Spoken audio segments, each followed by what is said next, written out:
હા હા બોલ બેટા, મારા માટે ચા બનાવી દે ને, માથું દેડ્યું. ખાલી માથું દુખે જ પપ્પા? બહુ બેટા, તને શરમ ન આવે? તો આ બેસી ગઈ આવી રીતે ઉઘાડા માથે. લે તે હવે હું કરું? અહીંયા ઉઠીને લાશ કાઢીને બેહું તો થાય? મેં તને કીધું ને ચા બનાવવાનું. એટલે પપ્પા હવે હું તમને એક વાત કહું, તમને ખોટું ન લાગે તો કહું? હું કહી જ દઉં, તમે હું બોલવાના. જો આપણે અહીંયા ગેટ પાસે ઓલો ચાની લારી વાળો મગનો ઈ બેહે છે, એની પાસે ખાલી 10 રૂપિયાની ચા મળે છે. ત્યાં તમારા પગ છે ને છે એને થોડી કષ્ટી દ્યો અને 2 પગે હાલતા જાઓ અને ત્યાં જઈને ચા પી આવો. આ તમારી વહુ છે ને નવરી નથી હો ને? બેટા, આ બધી વાત કરવાનો મારી પાસે ટાઈમ નથી અને ત્યાં જવાનો પણ મારી પાસે ટાઈમ નથી. ઓ બિઝનેસમેન રહ્યા? મેં તો બહુ મોટા બિઝનેસમેન રહ્યા. આ છાપા વાંચવાનો ટાઈમ છે હું છે આમાં? ઓહો, પરિવારનો સપોર્ટ અહીંયા કરો ને તોય ઘણું છે. આમાં વાંચવાથી કાઈ નહીં થાય પપ્પાજી. બેટા, કોઈ વસ્તુની ઉણપ નથી આપણા ઘરમાં. તો છે ને ઉણપ, બહુ મોટી ઉણપ છે. ઈ ઉણપ આ ઘરમાંથી છે ને જો નીકળી જાય ને તો સારું થાય. તમે એક મારા સાસુ જે મારા માથે બેન તાંડવ કરો છો ને એ અહીંથી જાય ને એટલે બધી ઉણપ પૂરી. હો જાઓ, હવે જાઓ. ચા નથી પીવી તમારે? હમણાં સેન્ડીને ફોન કરું. જલ્દી કરો, જલ્દી, મારીથી રહેવાતું નથી.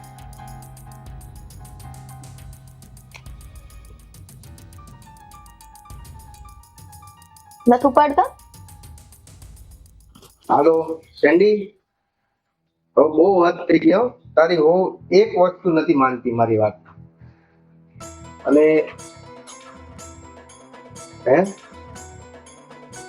તો બેટા, મેં ચા બનાવવાનું કીધું, એક વાર બી એને ચા નથી બનાવી દેતો અને મને એમ કે છે કે તમે બહાર જઈને ચા પી લો. તો મારે આ ઘરમાં રહેવું કે ન રહેવું?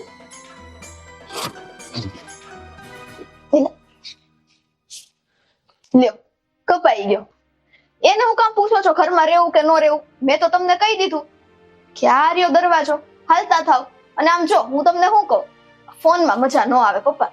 સેન્ડી જ્યારે રૂબરૂ મળે ને એટલે 2 વાત છે ને ચડાવીને ઉમેરીને કહી દેજો, એટલે તમને મજા આવે અને મને સેન્ડીની ખબર લેવામાં મજા આવે. હા ને? હવે હું જાઉં, કેમ કે તમે તો બિઝનેસમેન રહ્યા, તમારે બહુ કામ હોય.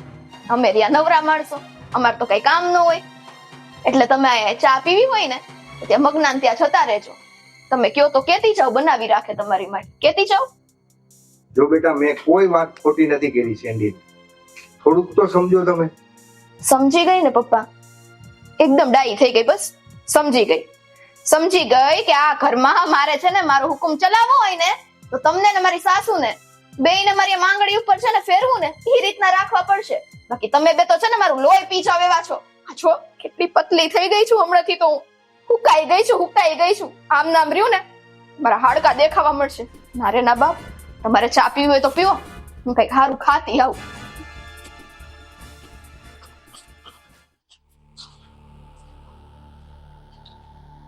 શું થયું? કોઈ ગુજરી ગયું છે? ગુજરી તો કોઈ નથી ગયું બેટા, પણ આ પૂજાની રોજની રામાયણ છે, તને ખબર છે? શું કર્યું પૂજાએ? શું નથી કર્યું એ પૂછતું. તું જાય ને ઓફિસ ત્યારથી લઈને સામે બેઠા બેઠા હિંચકામાં બસ ફોનમાં જ વાત કરવાની, કશું કામ કરતી નથી. કોઈ વસ્તુ નહીં બેટા, રસોઈ નહીં, કચરું પોતું વાસણ નહીં, ઘરમાં શું છે હું નહીં, કોઈ વસ્તુ કરતી જ નથી એમ. એટલે કોઈ પણ વસ્તુ કેમ તો ધમકી દે છે મને. હવે હું શું કરું બોલ? મેં કીધું ને કે હું મારા દીકરો આવે ને એટલે કહું, તો કે હા કહી દેજો એમ કે હું એનાથી નથી બીતી. સમજી ગયો મમ્મી. સેન્ડી, મને તો એમ કીધું કે તમારો દીકરો કોઈ પ્રધાનમંત્રી નથી તે તમે મારી કમ્પ્લેન કરશો. એક વાત તો એ પણ છે સેન્ડી કે કોની સાથે વાત કરે એ પણ આપણે જોવું જ પડશે ને. શું વાત કરો છો? જેવી રીતે મારી સાથે વર્તન કરે છે એવું તમારી જોડે વર્તન કરવા લાગ્યું. મને ખબર જ હતી, પણ હું કયા મોઢે તમને કહું? અમને તો બેટા એમ હતું કે તારી હારે સારી રીતે રહેતી હશે એમ, કે અમારી હારે જેને વાંધો હશે કે ભાઈ સાસુ નો ગમતી હોય કે સસરા નો ગમતા હોય, કારણ કે ચા પાણી માંગતા હોય છે કે કોઈ વસ્તુ કરવાનું કહેતા હોય એટલે અમે નહીં પસંદ આવતા હોય. પણ એવી થોડી ખબર કે તારી હારે કે અવળો વ્યવહાર કરે છે એમ. તો મમ્મી તમે એક કામ કેમ નથી કરતા? એના મમ્મી પપ્પાને કેમ નથી કહેતા? તારા પપ્પાએ કીધું જ હતું કહેવાનું મને કે આપણે પૂજાના મમ્મી પપ્પાને વાત કરીએ, પણ મને એમ થયું કે હવે છોકરું કહેવાય ભાઈ, હજી તો 6 મહિના થયા છે, કાલ સારું થઈ જાય, કાલ સુધરી જાય. પણ નહીં, હવે તો ધમકી ઉપર ધમકી આપવા માંડી, ન બોલવાના શબ્દો બોલે, મર્યાદા ઉપર કઈ નક્કી જ નહીં એમ કેટલું બોલે એમ. એટલે હવે બેટા પાણી છે ને માથા ઉપર વયું ગયું છે, એટલે હવે આનો કઈક ખુલાસો કરવો પડશે. જુઓ મમ્મી, હું તમને પહેલા જ કહેતો હતો ને કે ઉતાવળે લગ્ન ના કરાવો મારા, પણ તમે માન્યા જ નહીં. આ એની સજા ભોગવવી પડે છે મારે ને તમારે. હવે એક કામ કરો, સ્વીટી સ્વીટી, જો બેટા એવું ના હોય ઉતાવળે લગ્ન, એમાં શું છે, સમય અનુસાર અમારે બી સમાજમાં રહેવું હોય, એના માટે આપણે ઠેકાણું સારું જ હતું, એ લોકોનું ઘર પરિવાર પણ સારું હતું, એટલે આપણે તારા લગ્ન કરાવી દીધા. બેટા મા બાપ તો સારા જ હોય, મા બાપ સંસ્કાર પણ સારા આપતા હોય, પણ હા બહાર જઈને કેવા સંસ્કાર લાવે ને એના પર ડિપેન્ડ કરે. સરસ. તો આ મારી ભૂલોનો વરસાદ શરૂ થઈ ગયો લાગે છે, હે ને સેન્ડી? ભૂલો તારી તો બહુ મોટી ભૂલો છે. મને લાગતું હતું કે આજ સુધી તું મારી સાથે જ આવું વર્તન કરે છે, પણ નહીં, હવે તો તારી જીભ મમ્મી પર પણ ચાલવા મળી ને. હા તો શું કરું? આ ઘરમાં તમારા લોકોનું સાંભળવા માટે નવરી નથી હું.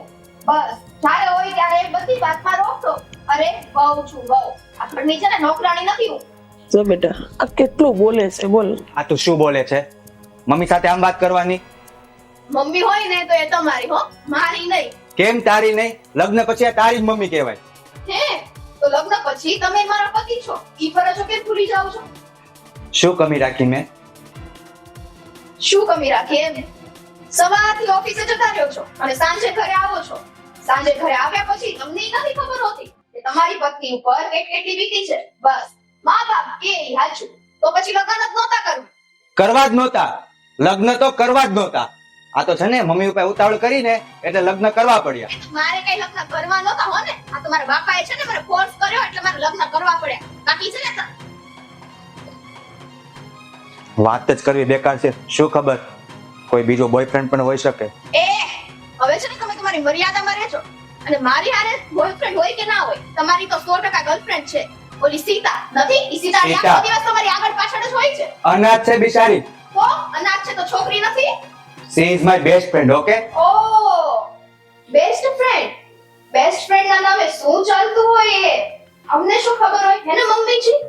બેટા તારા સસરા ઉભા છે, સેન્ડી છે, હું છું આટલી મોટી, થોડીક તો જીભની મર્યાદા દે. તમારો દીકરો દે છે જીભને મર્યાદા? મારા બોયફ્રેન્ડ સુધી પહોંચી જાય છે તો પછી હું શું કામ ના બોલું? ઓહ મતલબમાં બોયફ્રેન્ડ છે આને. હા એવું જ રાખો. શંકા તો મને પહેલેથી હતી જ. અને મને તો 100% વિશ્વાસ છે કે તમારે છે. હવે કાઈ? હા તો છે, શું કરી લઈશ? છે હવે કાઈ? છે.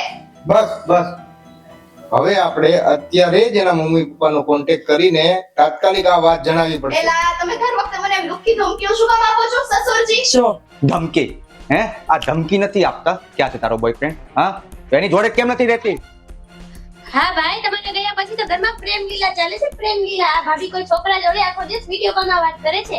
Video call? હા. વાહ, તમે એક બાકી રહી ગયા હતા ટિપ્પણી પૂરવામાં, હવે એ આવી ગયું.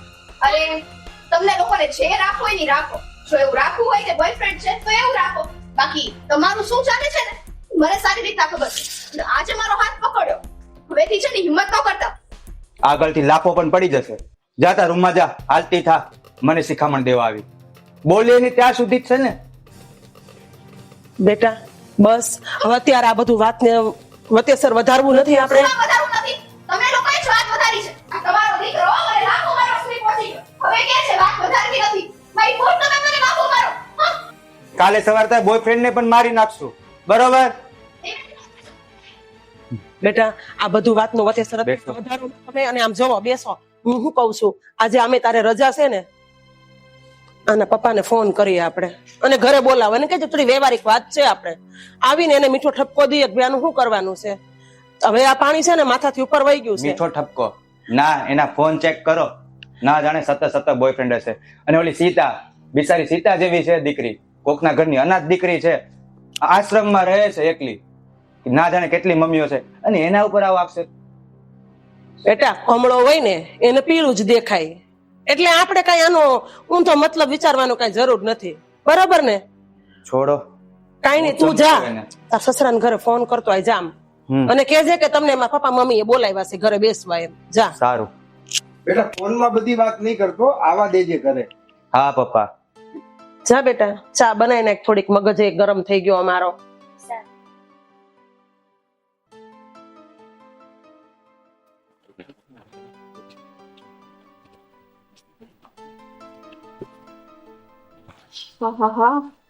હા, ઘરની તમામ વસ્તુ લઈ લીધું હોય ને એવું લાગે છે.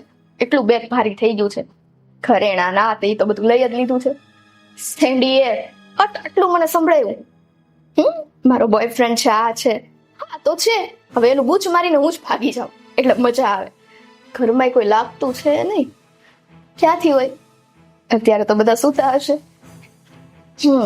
ચલો ત્યારે અલવિદા અલવિદા, બધાને આવજો, ટાટા બાય બાય. પણ હવે છે ને મારા ગયા પછી આ લોકોને પસ્તાવો ન થાય ને તો જોવાનું છે. ઓહ, અરે ઘરેણાનો જ વધારે વજન છે.